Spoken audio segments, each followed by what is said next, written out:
Ikinagulat nga ng publiko ang lumabas na balita ngayong araw. Ito nga ay patungkol sa totoong relasyon nina Senator Bato de la Rosa at Sara Duterte.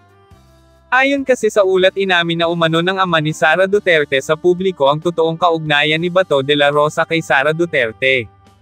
Anito, matagal na daw na may relasyon si Bato at Sara. Wala naman daw problema sa kanya kung magkarelasyon ang dalawa dahil ang importante daw ay nagagawa pa din ng mga ito ang kanilang sinumpaang paglilingkod sa taong bayan. Samantala, narito panoorin ang anomalyang nangyayari sa confidential funds ni VP Sara Duterte at kung paano nanlumo si former President Rodrigo Duterte sa mga nalaman.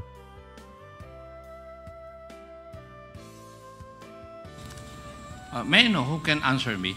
Sino ang makakasagot? Kanino bang program itong sinasabi natin na Youth Leadership Summit? Is it a program of the DepEd? The Armed Forces of the Philippines?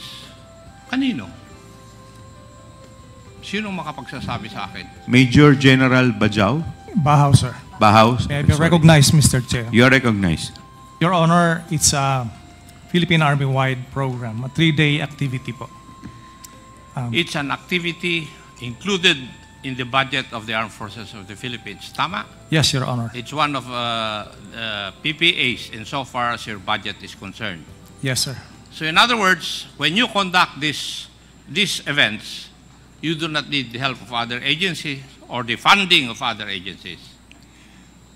I would disagree to that, Your Honor, because we can only spend for our own troops, but the need of other participants and the subject matter experts have to be carried by participating agencies po. What is the legal basis why the program of the Armed Forces of the Philippines is participated on by other agencies of government? What is the legal basis? Your Honor, we just operate in the context of the Peace and Order Councils po. Our participation in the POC would also reflect on the participation of other agencies when we conduct this activity, sir. Oh, direct question na lang, General. Did you receive any funds from the confidential funds of the OVP in the conduct of these events? No, sir. No. No, sir. There's no funds coming from. There are no funds coming from the Office of the Vice President. Yes, sir. No funds coming from them. Thank you. May I ask Yusek Memphine? Yes, sir. Yusek Memphine, you are recognized. Why would Yes. Why Yes, would Your Honor. certifications be addressed to you? Your Honor, Mr. Chair, as I mentioned a while ago, I was asked by the Office of the Secretary to get report from the You were asked by the Office of the Secretary. by the Office of the Secretary. and who in the Office of the Secretary asked you that? Hindi naman pwedeng magsalita yung Office of the Secretary, di po ba? So there must be somebody from the Office of the Secretary who asked you to do that. And may I know who that is? It's our former Chief of Staff. And who might that be? And who might that be? Former USEC Attorney Mike Poa po, sir. Your Honor. Yusek Poa, would you agree to the answer of the Yusek Memphine? Yes, Mr. Chair, Congressman Acop, yes, I confirm that. That you asked him to ask for the certifications from the different unit commanders of the Philippine Army?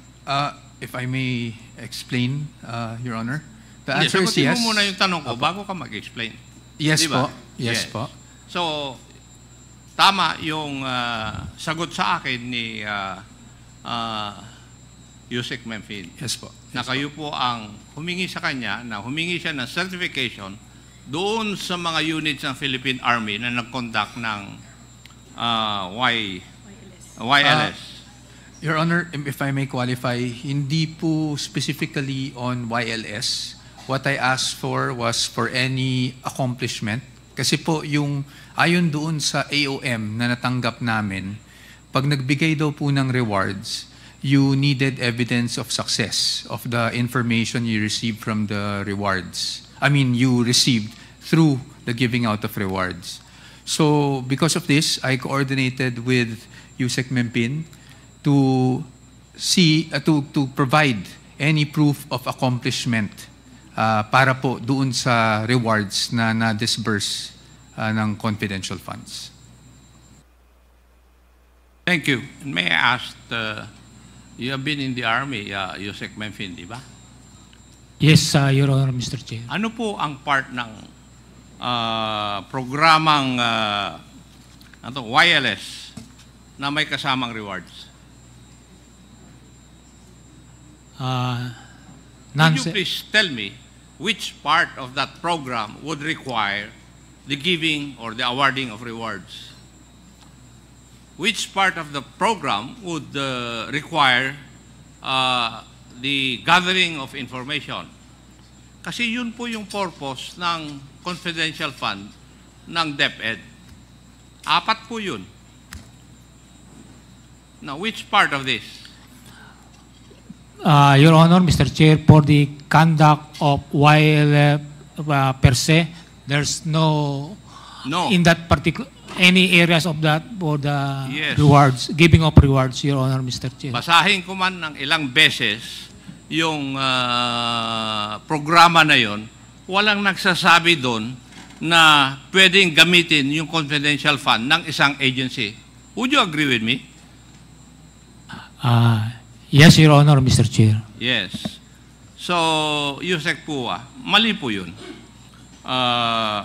Kasi kitang-kita naman na natin that you ask for these documents to support your liquidation insofar as the confidential fund of the Department of Education is concerned.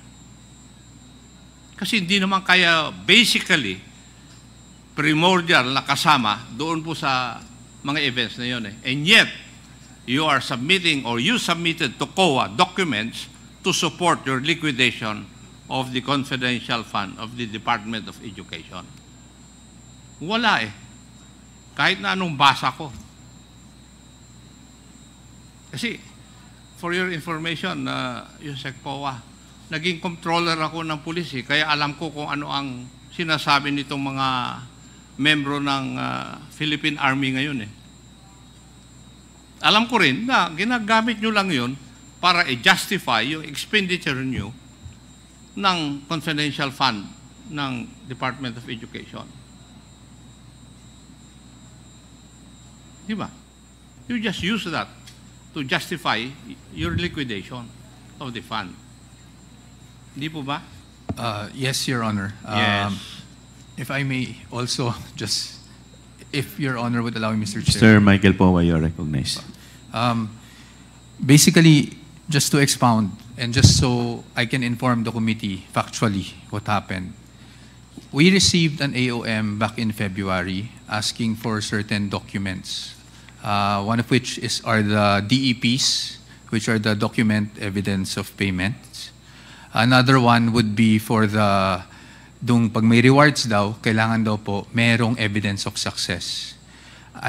Because I am not aware on how the confidential funds are operationalized, I went to Yusek Mempin, who is our former security consultant, to ask if there would be any document that we would be able to show the COA na meron namang success, on the premise that whatever activity was conducted on the ground by the military was targeted because of information received from DepEd due to those rewards given out. Yun po yung pinanggagalingan ko.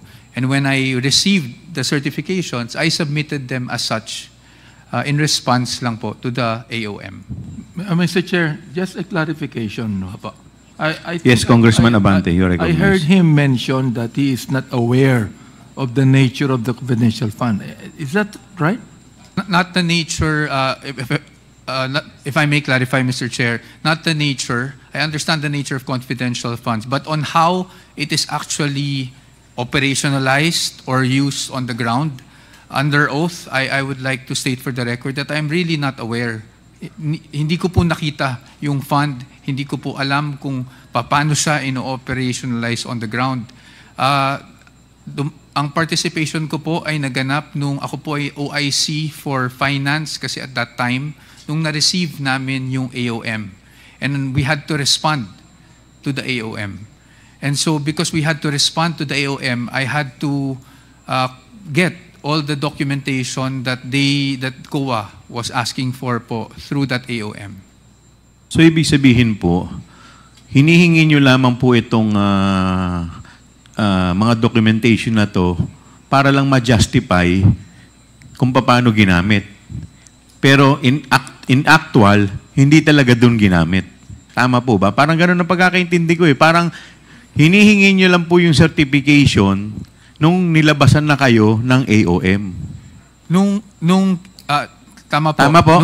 Tama po. Nung lumabas po yung AOM, saka kayo humihingi nito. Kailangan daw po ng evidence of success. Yes. So kahit na hindi doon ginamit, gumawa kayo ng mga documentation na parang doon ginamit. Parang ganun. Kung tama po yung pagkakaintindi ko. Hindi naman po, Mr. Kasi Chair, lumalabas po, hindi naman po doon ginamit yung confidential fund. Pero itong documentation na in-issue po nila Yusek Mempin, yun ang sinabit natin sa COA just to justify yung AOM. Mr. Chair, again, this is just under my impression nung nakuha ko yung certification. Po. The certification po kasi, when I read it, stated that they conducted yung mga YLS based on the information received from LGUs, DepEd, etc. So ang impression ko po, and again, this is just my impression, is that because of the information they received from DepEd, sinagawa nila, targeted kung saang areas yung YLS. Again, that is just my interpretation of the certification, Your Honor. And now, whether or not that is indeed the case, I really do not have personal knowledge to Yes, but confirm. you have no idea if the fund coming from confidential fund was utilized from LYS. Wala po kayo idea. I cannot confirm or deny that, Your Honor. Yes, the chair would like to recognize. Yes, please continue, Congressman Acop. Thank you. So, Yusek Mempin, wala pong ibinaba na pondo sa Armed Forces of the Philippines or sa Philippine Army units. Wala. As far as I know, sir, wala po daw po, sir. Yung mga units ng Philippine Army which conducted the summits, wala rin po kayong pondong natanggap galing sa DepEd. Would that be correct? Yes, sir. Correct, sir. That's correct. Now, may I ask, bakit kayo nag-issue ng certification? Hindi. That's not you kasi hindi naman ikaw nag-certify it. Why did you issue certification? Sino pong sasagot? Mr. Chair, Colonel Colonel Boransing, Yes, you are recognized. Mr. Chair, sir, as I earlier mentioned, sir, because almost all of our activities on the ground are multi-stakeholder. When we appear in activities of one or many agencies ask for certifications of attendance, as I have asked the Secretariat to issue us with a certificate of attendance that we attended this activity. We assume that that certification was also for for that purpose. So a lot of other national government agencies and local government units ask for certifications in that manner also. So you're trying to tell us that it was Yusek Mempin which required the submission of those certifications? Siya po ba ang nag-require sa inyo? Yes, he asked, Mr. Chair. Yes, sir. Was it through a written document or what? He called our commander, sir. Ganun na po ba ngayon sa Armed Forces of the Philippines? Well, sir, the other agencies also, like for instance, the Department of, the regional offices of the Department of Agriculture, TESDA, they also text me during our activities. So I think it's an accepted mode of unofficial communication, sir. For your information, yun pong purpose ng confidential fund ng DepEd in its accomplishment report ay 4 po. For your information. Number 1, counterinsurgency programs. Number 2 is abuse prevention and control within schools. Number 3, anti-illegal activities operations and anti-extremism and terrorism programs. Di po ba? Nowhere could I find dito po sa accomplishment report na sinabmit ng Office of the Department of Education would I see na yung activity ng Armed Forces of the Philippines is enumerated. Wala eh. Wala akong makita. And yet, yung mga ginawa niyong activities, nandun ngayon dun sa, sa liquidation ng contingency fund ng DepEd. Bakit ganun? Yusek Mempin, did you not ask why? When you were asked to get certifications or to secure certifications from those units of the Armed Forces of the Philippines which conducted the YLS, hindi mo tinanong bakit? Your Honor, Mr. Chair, as former Yusek po mentioned, I was also informed that the Office of the Secretary needs some impact or outcome of the efforts of the Department of Education in terms of protecting the youth, including the out-of-school youth and some IPs. So I was not aware of that is the purely justification for the confidential fund. So I coordinated with the Philippine Army commanders, my former colleagues, to give feedback or in terms of certification that they have conducted YLS in coordination with various stakeholders to include Department of Education. So yun po yung parang pinaka-basis ng coordination ko po sa mga Philippine Army units na nandito po ngayon. Kasi maski sa certification, Yusek, wala rin akong nakitang na amount na nakalagay doon sa mga certifications ng mga unit commanders ng Philippine Army. Wala. So, may ibang purpose lang yung pagkuha nyo ng certification na yun. And as I've said, it is used to justify yung expenditure ng, or pag-spend ng confidential fund ng Department of Education. Now, COA, would it be true na nagbigay po kayo ng CN o credit notice doon sa first 2 quarters ng use ng confidential fund ng DepEd? Attorney Camora, you are recognized. Yes po, Mr. Chair. May I know the basis why nagbigay po kayo ng credit notice? Kasi what I know is if you give credit notice, everything is proper. Yes, Mr. Chair. Now, bakit po kayo nagbigay ng credit notice doon sa first 2 quarters? Since nag-submit po sila ng documents that we required in the AOM, we deem them okay na po for the compliance. Parang sa joint circular din. Yes, Mr. Chair. Di ba? Yes, Mr. Chair. Actually, yun nga po, yung certifications is one of the requirements po. When I say parang sa joint circular, you do not do anything to find out whether the data or the certifications given you would be reasonable or true? Hindi nyo tinitignan, di po ba? Mr. Chair, since dun sa certifications, nilagay po nila na due to the collaboration between the DepEd and the Philippine Army, wala pong mga batang recruited. Okay na po yun sa amin. Okay na sa inyo. Pursuant to your, shall we say, circulars. Yes, Mr. Chair. Ganon. Yes, Ganon po Mr. yan. Chair. Paano nga natin mababantayan yung kung pag ganyan ang inyong pag-iisip? Di po ba? Now, Mr. Chair, please allow me to come up with my parochial concern.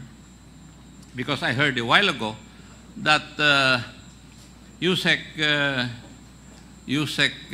Densing was in charge of the allocation of the BEFF or Basic Educational Facilities. Tama po ba? Mr. Chair, if I may. Yusek Densing, you're That's correct, recognized. Correct. Pwede ko bang malaman bakit walang napunta sa Antipolo na school building? Sir, during your term or the term of VP Sara? Ang nahawakan ko po actually is 24. Hindi, tinatanong ko. Sagutin mo muna ako. Pero sir, ang sa Antipolo kasi, Antipolo, Taytay, tinanong ko rin kasi yan dun sa technical working group, wala na pong buildable space. Yun pang binanggit sa akin. Walang buildable space. Opo. There's a fund with the DepEd na pambili ng spaces. Di po ba? Wala po. Yun po ang nilabi namin nung nakaraang budget. That is for GA 2022? 24 po, 24. Hindi, tinatanong ko nga eh. Sa 22 po, wala. Congressman ako noong 2022. Apo. My wife was a congresswoman I wasn't there yet, but there was no 2019. fund, sir. I was not there yet. Pero wala kaming natatanggap. Apo. Your records will bear me out. Apo. As a matter of fact, the first time, 2022, nag-usap po tayo. Kasi kinausap po ninyo yung mga yung mga members ng parties. Di po ba? And we talk. Sinabi ko yung concern ko na yun. Apo. We did. In fact, nung ginawa nga nila, may mga districts nga, legislative districts na wala. Now, may I ask you,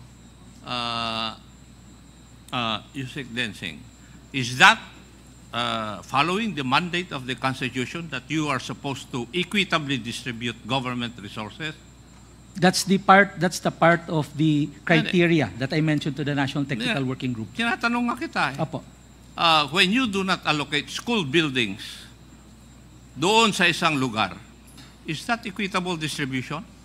Again, sir, the problem was there are no buildable spaces in the area. Sino po ang nagsabi? Yung National Technical Working Group po. Itong 2024, humingi ako. Opo. 2024, humingi ako. There are buildable spaces, pero wala pa rin.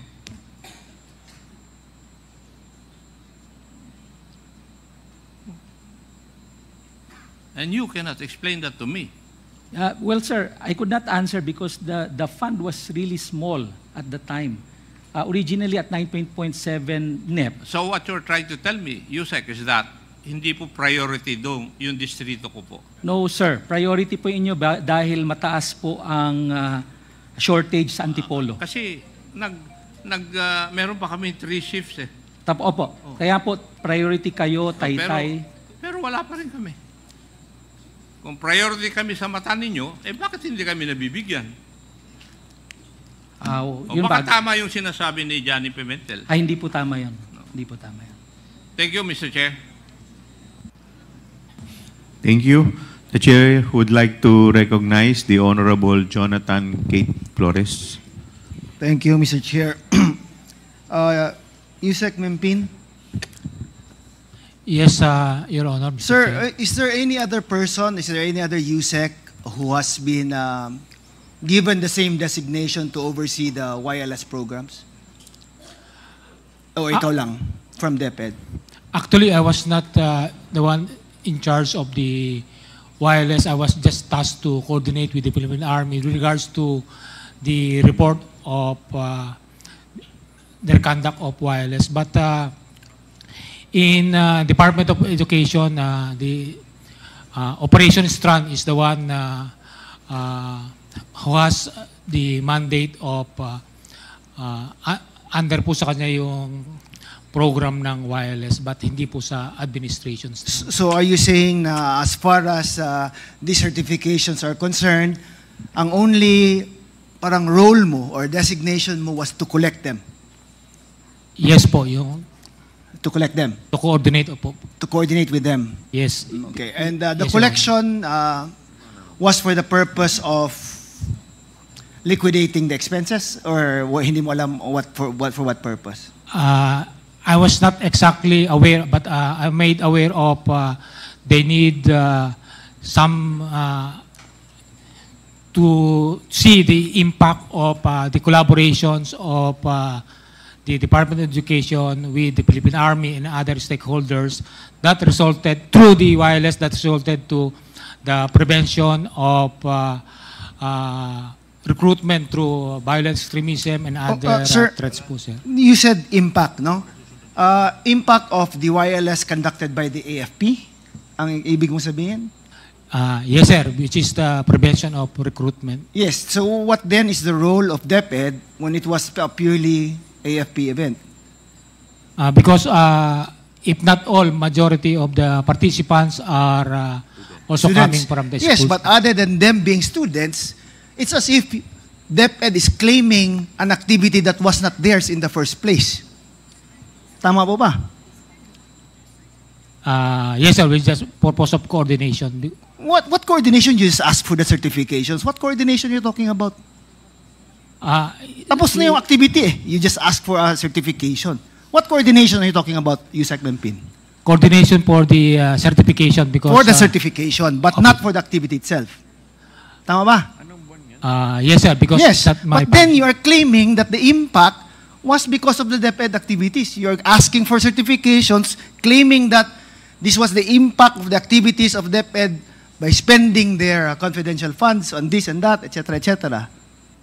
Your Honor, that be correct. It's not DepEd initiating, but the activity of, because the conduct of wireless is primarily the activity Kaya or program of... you're asking for a certification that they conducted this and they included this number of young persons, and the only contribution actually DepEd has was that most of the students there were enrolled in DepEd.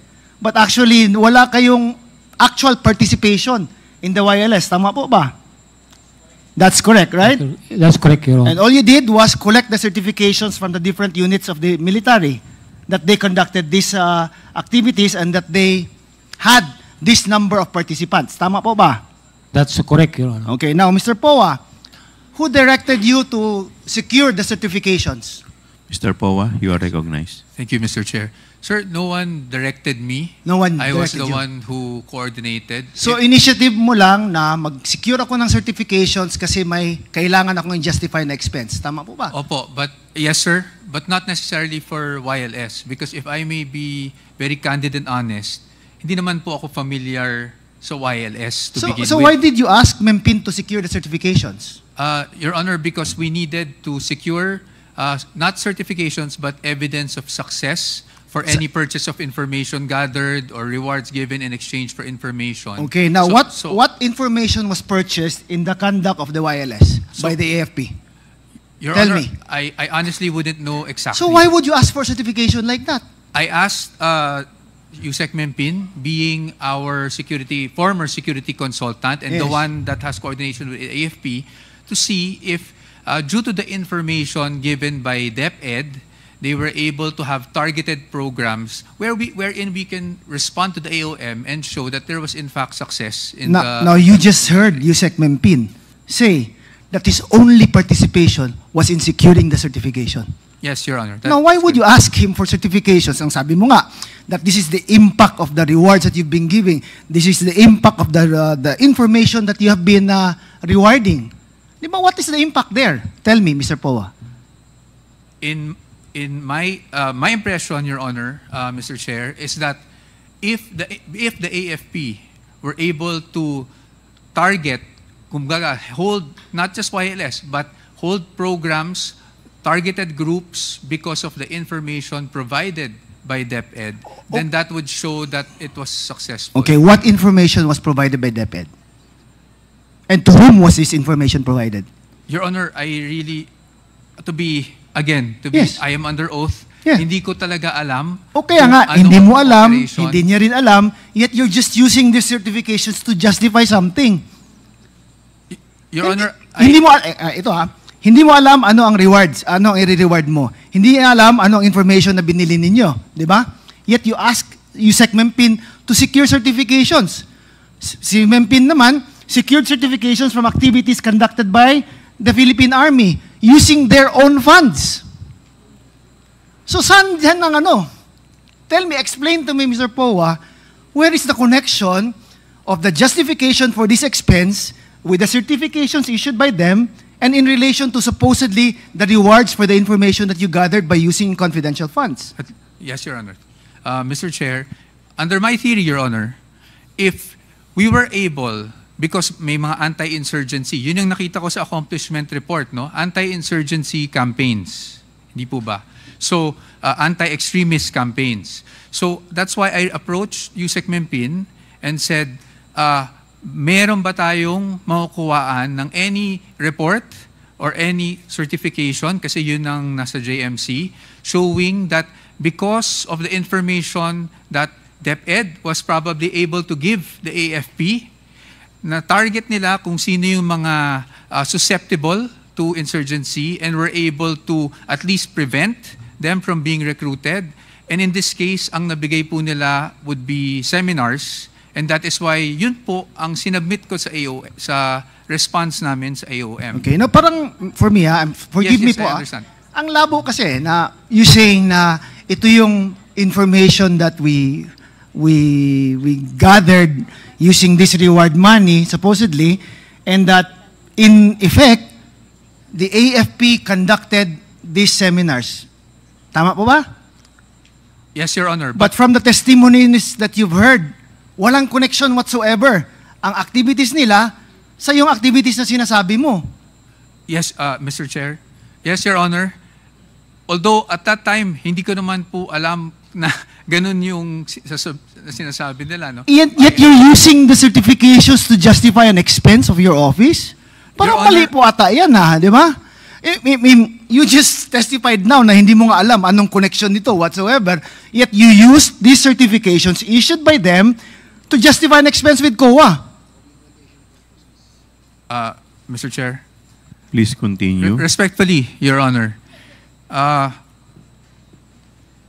Ang confidential funds, hindi naman talaga sa pagkakaalam ko, no? Theoretically, hindi naman pwede ibigay ng isang ahensya sa kabilang ahensya yan. That is something that you can only use as per the JMC for purchase of information so that you can have Can I stop you there for sorry, Mr. Poa? Pero yun na, paulit-ulit tayo na it all boils down to the fact that you are using a certification of an activity of a different agency who never spent any single peso coming from your office to justify your expense. Tama po ba? Mr. Chair, again, respectfully, the justification is not that they spent the money of DepEd. The justification that, under my you attached it to justify your expenses nga, di ba? Yes, so tell me where's the connection there? Mr. Chair. Please continue. Respectfully. The connection, Your Honor, is if they were able to hold yung seminars nga, which in the beginning, hindi ko man lang alam na seminars yung ibibigay na certification po, just to be clear. If they were able to hold the seminars in certain locations because of information given by DepEd to them that these locations have vulnerable learners that wherein seminars have to be held, for example, yun po yung justification namin na nasubmit sa COA on the success of the expenditure. But not success meaning binayaran po namin ang AFP. That was never the impression, Your Honor. So ang sinasabi mo is that AFP conducted these seminars because you gave them the information that this sector is vulnerable. Not me per se, but that is the theory, Your Honor. Yes, okay. Your Honor. AFP. Colonel Buransing, sir. Colonel Buransing, you are recognized. Yes, thank you, Mr. Chair. When the YLS was conducted in your area by your division, you conducted it because it was a regular program of your division. Tama po ba? Yes, Mr. Chair. Yes. Now, how about you, Colonel Panopio? Did you conduct a YLS in your area with your division or with your battalion because it is a regular program of your battalion or of the FP? Yes, Your Honor, Mr. Chairman. See? Mr. Poa? Do you want me to ask the others? Oh. They will still be giving me the same answers po. Yes, Mr. Chair. Your Honor, I am not in a position to really tell you kung talaga ba. Then who is in position to tell me that? Your Honor, Sino? it would probably be the Secretary, Your Honor, or the ones that are responsible for the confidential funds. Kasi wala naman po talaga, and again, I'm under oath, wala po talaga So kaya, akong. who is responsible for the confidential funds? Your Honor, the Secretary and the SDO are the only ones Well, then that they, are privy. you know, if only Opo. they would have been here to answer these questions para mas maklaro po. Kasi right now, everyone is really confused, no? Una, why will you be using a certification for an activity of another unit? Tama ba? It's confusing, right? If it's just between us nga, it's confusing eh. Now, if you hear the answers of the AFP, silang lahat had nothing to do with DepEd. When they conducted the YLS, it had nothing to do with DepEd. It was their own programs that they were pursuing. Now, here comes Yusef Mempin collecting the certifications from the activities conducted by AFP, submitting it to you, and you submitting it to COA to justify your expense. Yes, Your Honor. That's wrong, di ba? Yes, but From no matter how you look at it, it's so wrong. Mr. Chair, yes. Please proceed. But yes, factually, that's really what happened, Your Honor. I got the certifications, I got the documents evidencing payment, the DEPs, which are the acknowledgement receipts. I attached them because that's what COA was looking for, and I submitted to COA, Your Honor. Kaya nga. Anyway, I've already asked my questions, Mr. Chair. Thank you, Mr. Chair. Thank you. Mr. Chair. Briefly, you are a lawyer, tama po ba? Yes, Your Honor. Yes. Ang tanong ko lang, hindi po ba ninyo binasa muna yung justification bago ninyo sinubmit sa COA?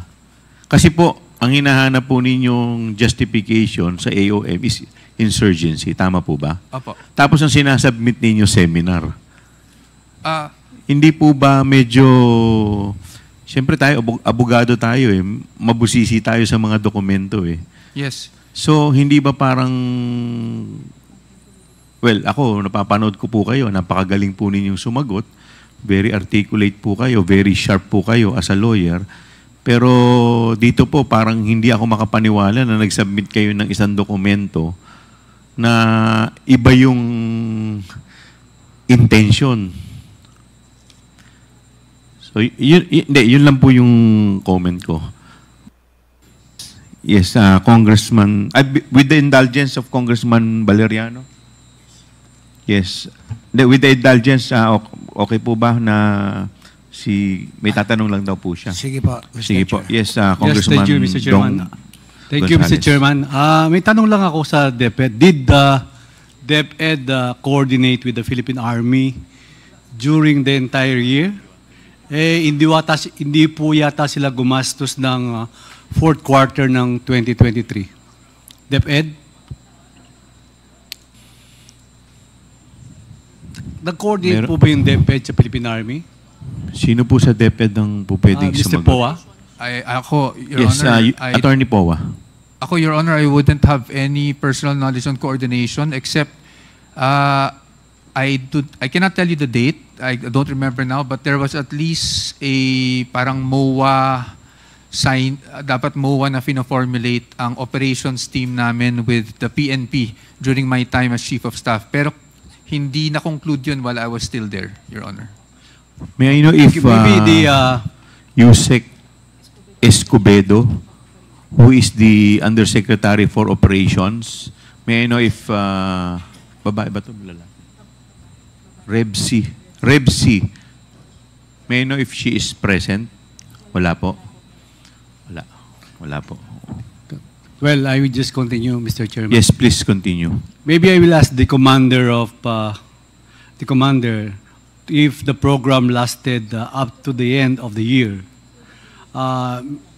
Meron po kayong programa sa mga commanders from DepEd from this fourth quarter of this CF?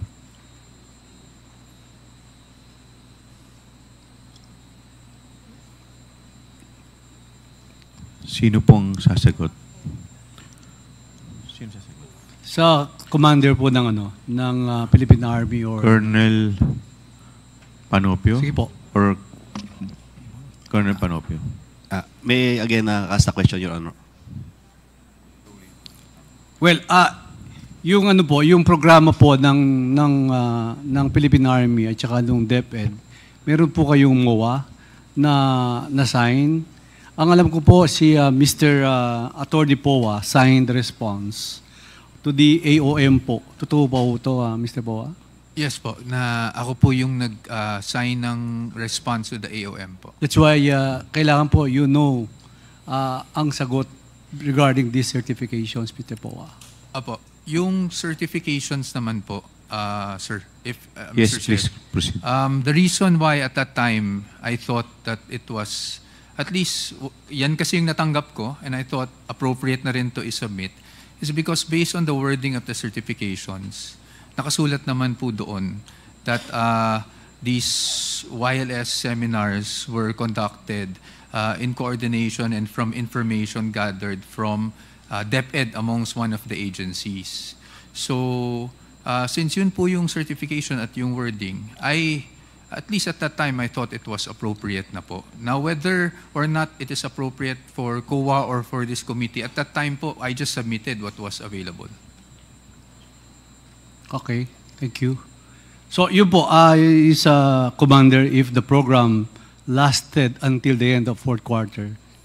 Yes, Your Honor. We have the last report dated 30 December 2023, Your Honor. So, meaning to say, may disconnection na yung paggastos ng confidential fund ng DepEd up to the fourth quarter. Tama ho ba? I am not aware of that confidential fund, Your Honor. But from day one po, wala kayong ginastos? Yes, Your Honor. We spend our own resources from the Philippine Army and respective participants from the PNP, LGUs, and other stakeholders, sir. Is this the infantry division commanders po? Ito po yung sinasabi niyo? Yes, Your Honor. And this is the YLS also, the Youth Leader Yes, Summit? Sir. The Youth Leadership Summit is a multi-stakeholder engagements under the EO70, sir. Okay. Thank you, Mr. Chairman. Ang tanong po kanina ni Senior Deputy Speaker, kung meron daw po bang MOA o Memorandum of Agreement between DepEd and the Philippine Army with respect to this program. Yun po yung tinatanong kanina ni Senior Deputy Speaker.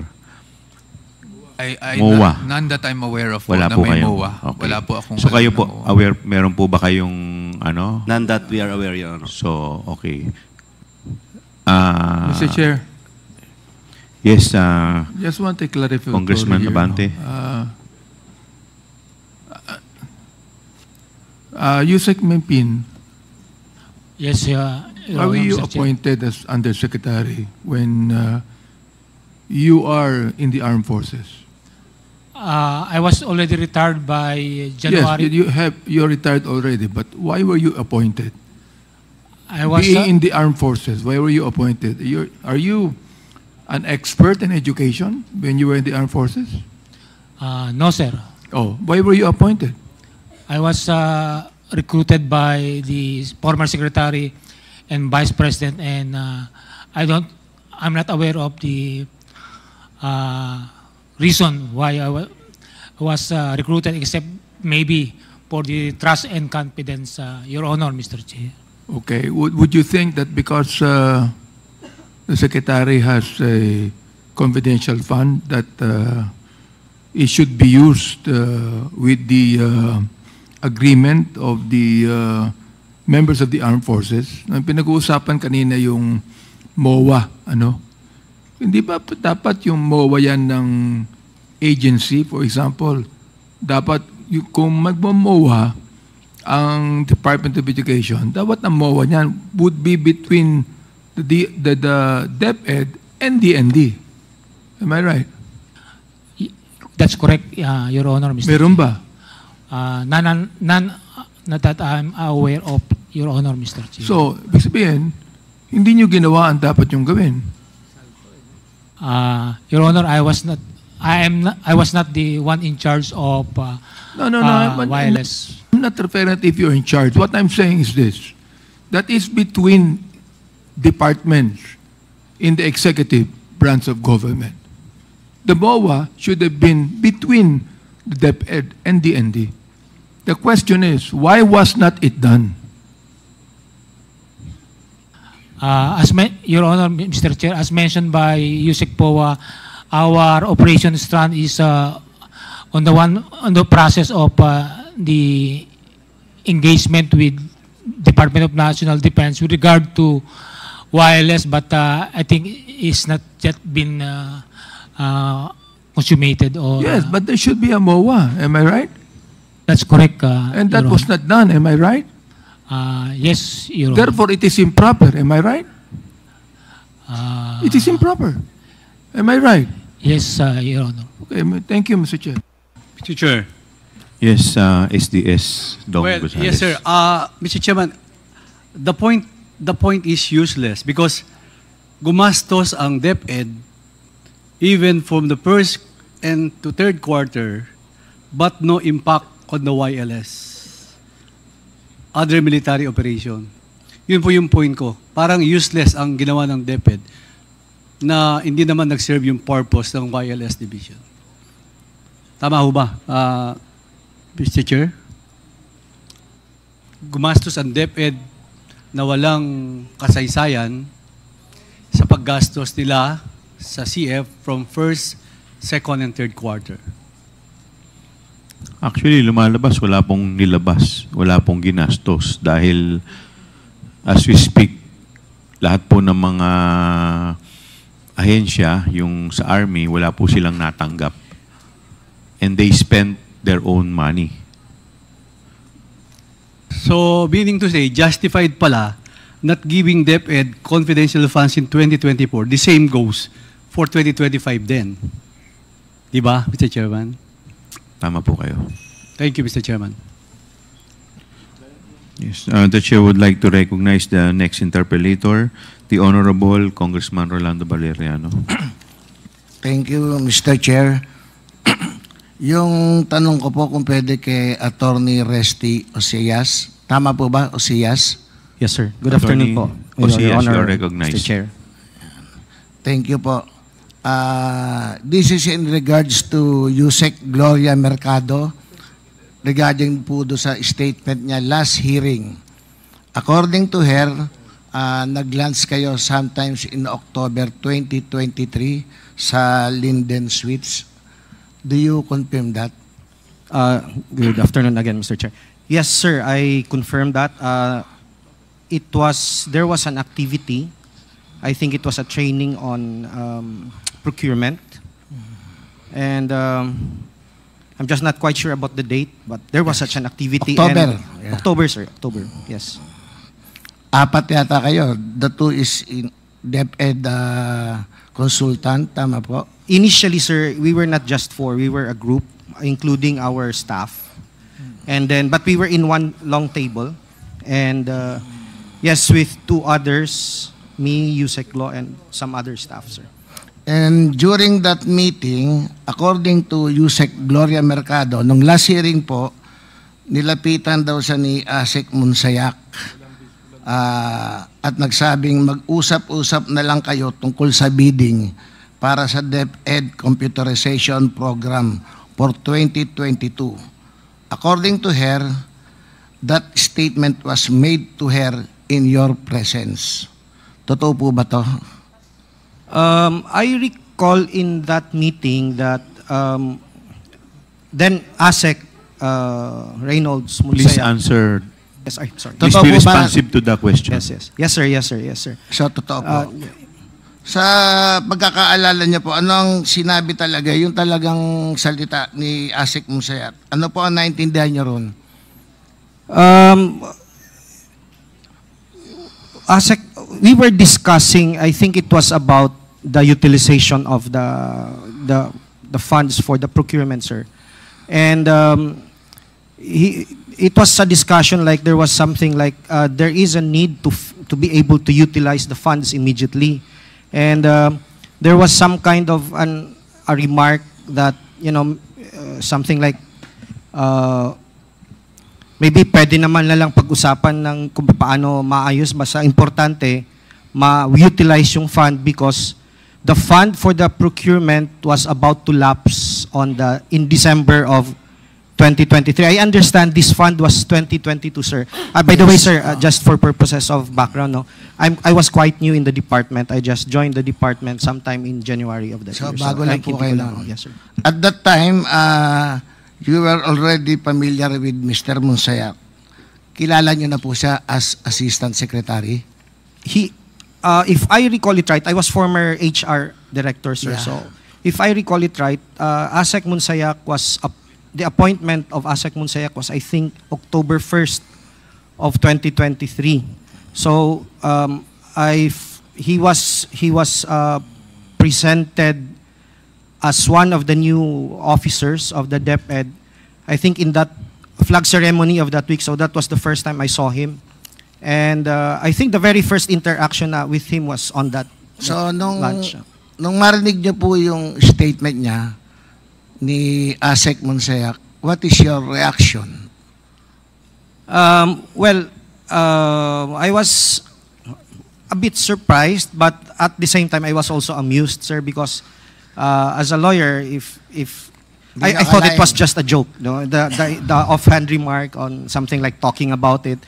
I thought it was some kind of a joke. It was just nothing. I didn't really mind it that much. Thank you, thank you. Yes, sir. So, Mr. Chair, mukhang totoo nga na may naging pahayag si Mr. Monsayak kung saan sinabi niya kay Yusek Gloria na noong panahon na yon, as head of procuring entity, na siyang nagre-review ng dokumento ng mga bidders,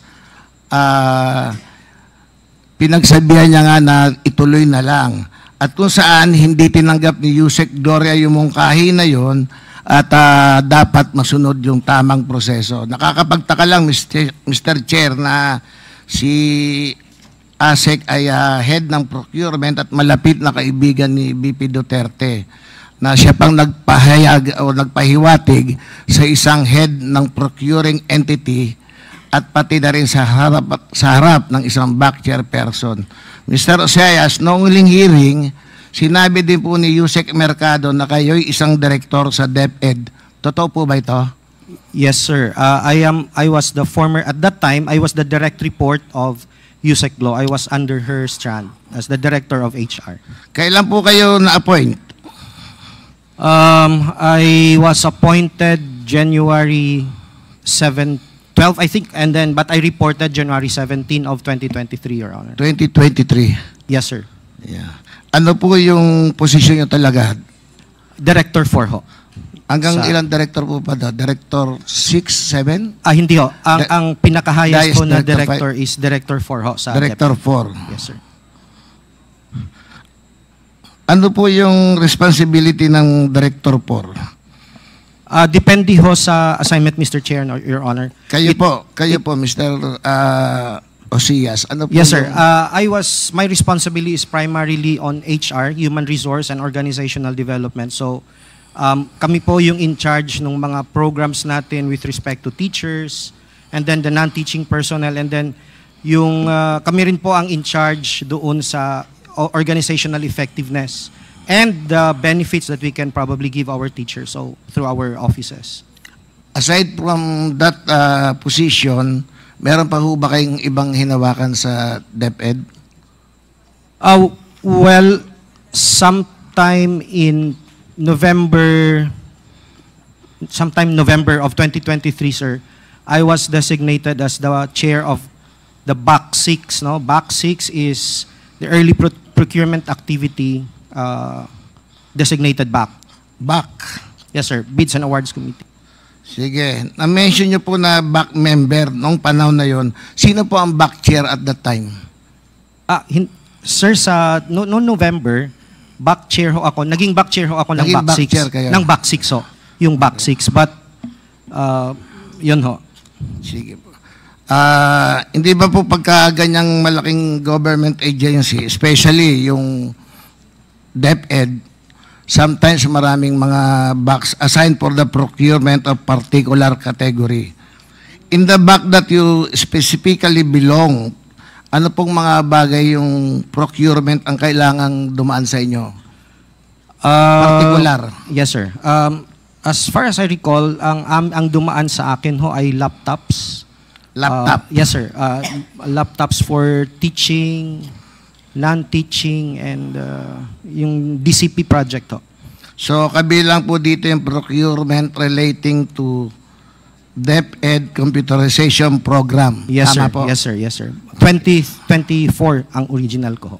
Noong back member kayo, naging party po ba kayo ng October and December 2023 bids for the DCP? Yes, sir. I was also, before the 2024, before the November designation as back chair, I was also part of the DCP 2022, which was bidded in 2023. Yes, sir. Na-mention nyo rin po na naging back chairperson. Kailan kayo naging chairperson po ng back? I think if I'm not mistaken, around November na po ng 2023. November ng 2023. Or is it December? Something, November or December, sir. Kasi my memory is not really at this point. Na-recall nyo pa po yung mga project na dumaan sa inyo as back chair? Yes, sir. Originally, since I was handling the back 6, it is supposed to be the early procurement activity back, no? The back in charge for early procurement activity. So, kasama ho, yung nare-recall ko ho is the DCP project for 2024 ho sana. For 2024 DCP project. And laptop for teachers, laptop for non-teaching personnel. Ganun ho yung aking nare-recall na So, up to now po, are you still working with DepEd bilang director at back chair? Not anymore as back chair, sir, but I am still working with DepEd. Yes, but I am no longer connected with the HR. I have been reassigned under the new administration. I have been reassigned to the office of the Undersecretary for Procurement. So, pwede kong sabihin, ranking official pa rin kayo ng DepEd? In terms of the fact that I am an appointed director, sir, yes. Yeah. And you play an important role kasi kayo parte ng back before, di po ba? That oversees yung DCP, yung computerization, a flagship program of the DepEd. Is that correct? Yes, sir. As far as I am concerned at that time, yes, sir. Tanong lang po, would you also receive envelopes from Ms. Shine Paharda? Parang ikinuwento ni Yusek Mercado, envelope containing cash. All right. Your Honor, Mr. Chair, no, I must be candid about this. I must say I did, but I didn't know because I was new in the department. I thought it was a practice of the department. I thought, the very first time I encountered that matter, sir, was sometime in April of 2023. I didn't know I was summoned to the office of ASEC Shine, and then I was given an envelope, and it was later on I found out that there was money in it, but it was not because I was a back member or whatever yet, because I was not at that time. At that last hearing, sabi ni Yusek Mercado, kung natatandaan ko, 9 envelopes yung natanggap niya, amounting to 50,000 each. Sa inyo pong pagkakaalala, hanggang kailan kayo nakatanggap na envelope? Ilan? It started April. I think it was until September of that year. Up to September 2023? Yes, sir. But if I recall it right, I was only summoned about 4 times to the office. 4 times? Yes. Up to September 2023? Yes, sir. So yung last quarter po, wala na kayo natanggap? Wala na po. Wala. So in other words, wala na kayong envelope na natanggap ng 4th quarter ng 2023. Tama po? Yes, sir. Mukhang sumakto Sa panahon na hindi na ginamit ng DepEd yung confidential fund for the last quarter nang pumuputok na issue ng confidential fund. Anyway, Mr. Osias, I think this was also mentioned by the VP in a press conference na magkano po pala yung laman? Magkano po laman ng envelope? I think it was something like between 12 to 15, sir. Hindi ko na matandaan yung laman talaga. 12 to 15,000. Very minimal amount, yes, sir. Okay. Mr. Osias, last week din po, after nung nandito si Yusek Mercado, meron din pong press conference si Vice President.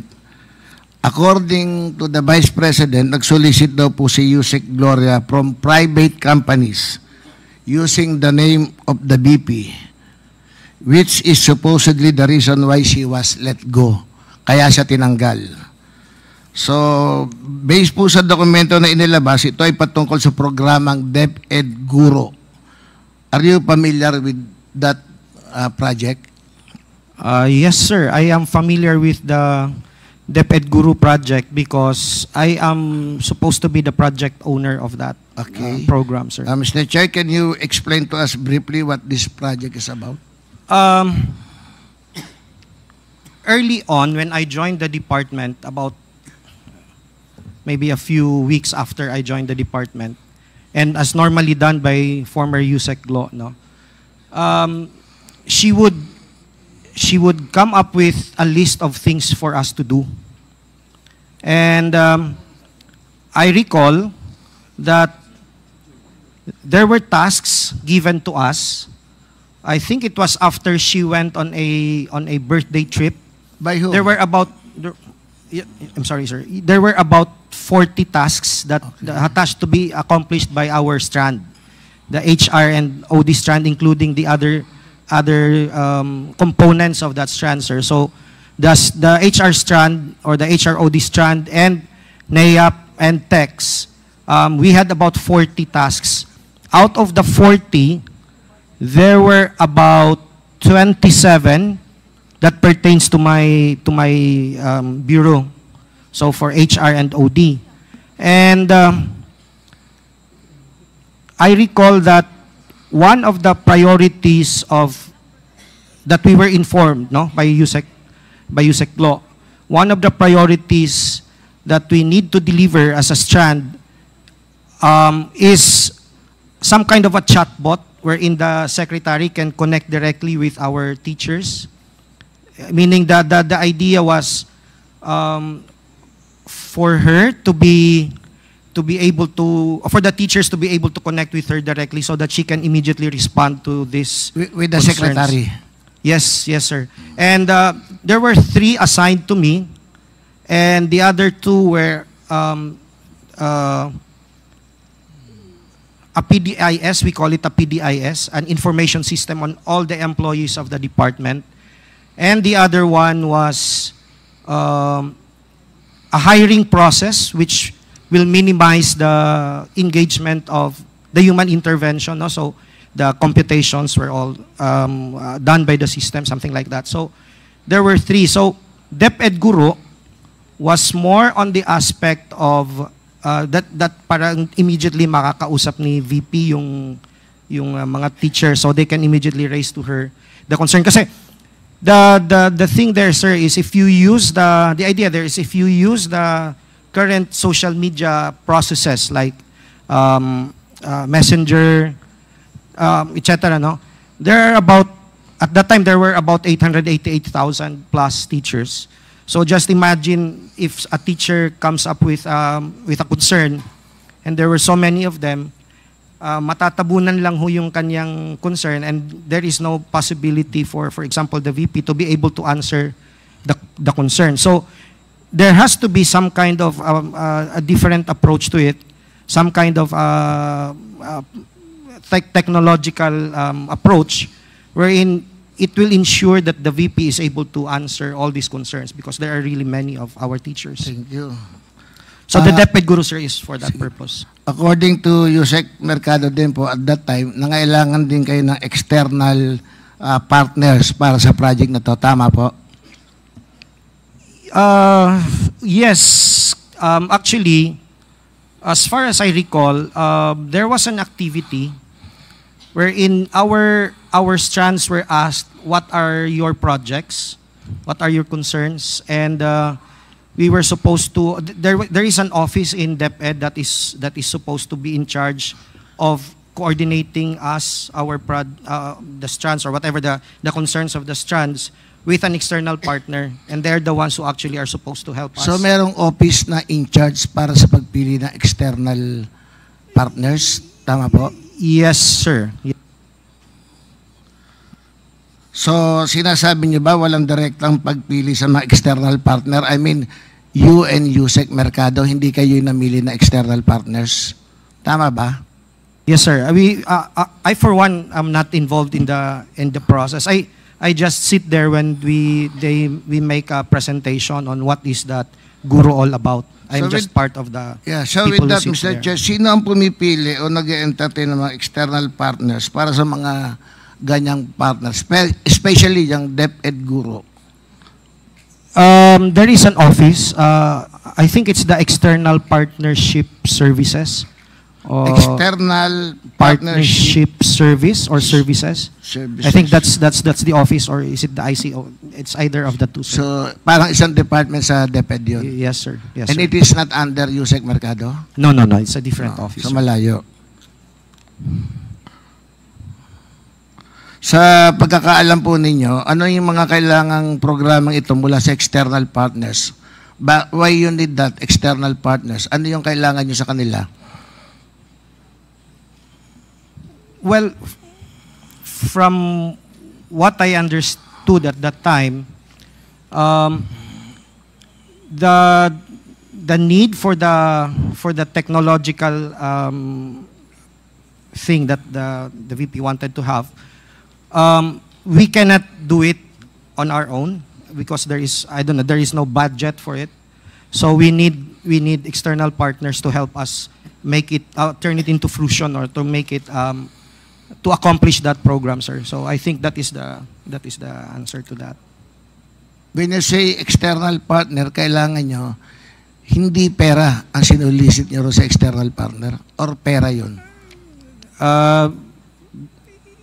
If I will relate it to the DepEd guru, it was not money that we wanted to. Hindi pera. Yes, sir. It was like, because the DepEd guru has components, no? It's like technology and other matters, no? Hardware, software. So gamit. Gamit, sir. I think that is the word, mga components. Not really money, sir. Mr. Chair, kung may alam po kayo, anong gamit yun, kung alam nyo? Okay, so if I recall this right, no, the DepEd guru will involve, for example, sir, some kind of yung ano ho dun sa, for example, sa truck, meron ho sa likod na parang lalagyan ho, parang malaking tapos may wheels, parang ano ba ang tawag dito, yung parang yung sa likod doon ng truck, di ba? For example, mga trucks na mga refrigerated trucks, di ba yung likod do parang may mga closed na portions, so may gulong.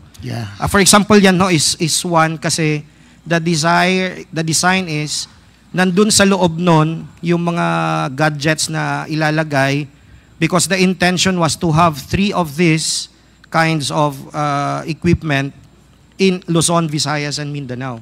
So i-deploy siya para kung mayroong conflagration, kung mayroong nangyaring masama, hindi ho, una makakausap pa rin ni VP yung mga students or concerns or whatever, and then independently powered ho siya, component ho siya talaga ng buo. So meron siyang laptops, meron siyang solar panel, marami ho siyang components, sir, para ma-ensure lang na kahit walang kuryente dun sa lugar, tuloy-tuloy pa rin ang magiging communication ng VP. Ganun ang pagkaintindi ko doon sa... So, Mr. Chair, with that, yung equipment na yun, kanina po mapupunta yun or saan napunta yun?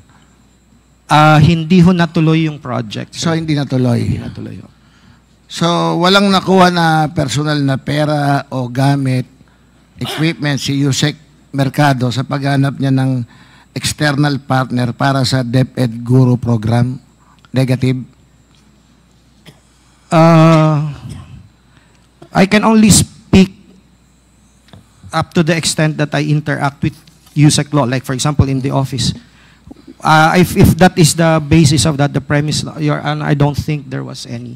Kasi hindi naman natuloy yung project. Sige. Sa pagkakaalam niyo po, Mr. Chair, palagay niya ba importante itong project na to na magkaroon ng direktang komunikasyon? Yung halos 900,000, almost 1 million na teacher at si BP sa ilalim ng Guro program? I can only speak, sir, from experience, no. I am a survivor of the Yolanda tragedy. It almost killed me and my family. As far as I'm concerned, there is really a need to have things like this during a conflagration, especially for purposes of our kids, no, continuing with their education despite everything that happens, no. So, to my mind, it is something that we really need to have. But, of course, the program did not push through, so it's not something. So, in short, ito yung naging priority project ni BP Duterte sana? Sir, that was the information I got or we got from the USEC. Kasi siya naman ho ang nakakausap sa EXICOM, hindi naman ho ako involved. Kung ano lang ho yung binababa sa amin, yun lang ho yung aming extent ng knowledge kung ano ang mga kailangan ho talaga. Ano bang difference ng priority project komparado sa regular project nyo sa DepEd? The way I understood it, sir, is that ang priority projects, these are immediate ang need. No? While the other projects, these are projects, many of the other projects have been there for the longest time pero hindi ho gumagalaw. That's why, as I was saying earlier, there were about 40 that the Strand, HROD, and NAIAP and TEX had to do, no? These were the 40 identified projects that we need to do, but out of the 40, 27 are for the BHROD, and out of the 27, there were about 3 that were priority projects of the VP, including yung chatbot nga ho, or itong naging guro ang aming pinag-usapan. Thank you po. So in short, talagang alam niya to at priority project to ni Vice President Sara Duterte. Tama po ba? Well, I am not quite sure if the VP directly know about the project, but we present this project every time there is a Strand or EXICOM meetings, or I think that is when it is presented. But EXICOM hindi na ho kasi ako kasali doon. So, she is aware. So in short, Mr. Chairman, ang DepEd Guro program sa katotohanan ay isang legitimate project ng DepEd na isang priority project rin ni BP Duterte, kung saan ang mga external partners ay hindi pinili ni USEC Mercado kundi ng ibang opisina sa ilalim ng DepEd. Dagdag pa rito, walang pondo o kagamitan na personal na makukuha si USEC Mercado sa programang ito. Nakakabahala lang, Mr. Chair, na isang directive ng pinuno ay siya ring gagawing rason na paikot-ikutin upang sapilitang magtanggal ng isang career government official tulad ni USEC Gloria Mercado. And that's all, Mr. Chair. Thank you. Thank you.